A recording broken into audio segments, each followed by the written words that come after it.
بسم اللہ الرحمن الرحیم۔ دعا کی حقیقت کیا ہے اور کون سی دعا مقبول دعا ہوتی ہے؟ تو کہتے ہیں کہ حقیقی دعا آدمی کی پوری ہستی سے نکلتی ہے، نہ کہ محض زبانی الفاظ سے۔ یہ ایک حقیقت ہے کہ خدا سے مانگنے والا کبھی محروم نہیں ہوتا، مگر مانگنا صرف کچھ لفظوں کو دہرانے کا نام نہیں۔ مانگنا وہی مانگنا ہے جس میں آدمی کی پوری ہستی ہی شامل ہو گئی ہو۔ ایک شخص زبان سے کہہ رہا ہو اے اللہ مجھے اپنا بنا لے، مگر عملاً وہ اپنی ذات کا ہی بنا رہے، تو یہ اس بات کا ثبوت ہے کہ اس نے مانگا ہی نہیں۔ اس کو جو چیز ملی ہوئی ہے وہی دراصل اس نے خدا سے مانگی تھی، خواہ زبان سے اس نے جو لفظ بھی ادا کیے ہوں۔ ایک بچہ اپنی ماں سے روٹی مانگے تو یہ ممکن نہیں کہ ماں اس کے ہاتھ میں انگارہ رکھ دے۔ خدا اپنے بندوں پر تمام مہربانوں سے زیادہ مہربان ہے۔ یہ ممکن نہیں کہ آپ خدا سے خشیت مانگیں اور وہ آپ کو قساوت دے دے۔ آپ خدا کی یاد مانگیں اور وہ آپ کو خدا فراموشی میں مبتلا کر دے۔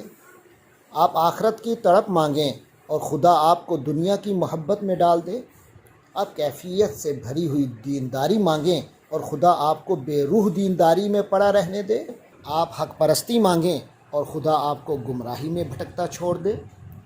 آپ کی زندگی میں آپ کی مطلوب چیز کا نہ ہونا اس بات کا ثبوت ہے کہ آپ نے ابھی تک اس کو مانگا ہی نہیں۔ تو دودھ خریدنا ہو اور آپ چھلنی لے کر بازار جائیں تو پیسے خرچ کرنے کے بعد بھی آپ خالی ہاتھ واپس آئیں گے۔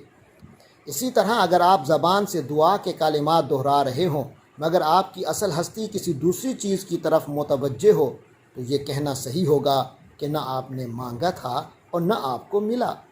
جو مانگے وہ کبھی پائے بغیر نہیں رہتا۔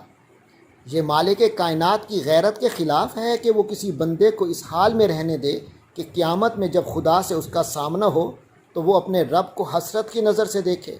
وہ کہے کہ خدایا میں نے تجھ سے ایک چیز مانگی تھی مگر تو نے مجھے وہ چیز نہ دی۔ بخدا یہ ناممکن ہے، یہ ناممکن ہے، یہ ناممکن ہے۔ کائنات کا مالک تو ہر صبح و شام اپنے خزانوں کے ساتھ آپ کے قریب آ کر آواز دیتا ہے، آپ کے قریب آ کر آواز دیتا ہے۔ کون ہے جو مجھ سے مانگے تاکہ میں اس کو دوں؟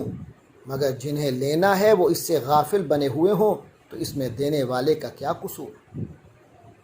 کتاب معرفت، مولانا وحید الدین۔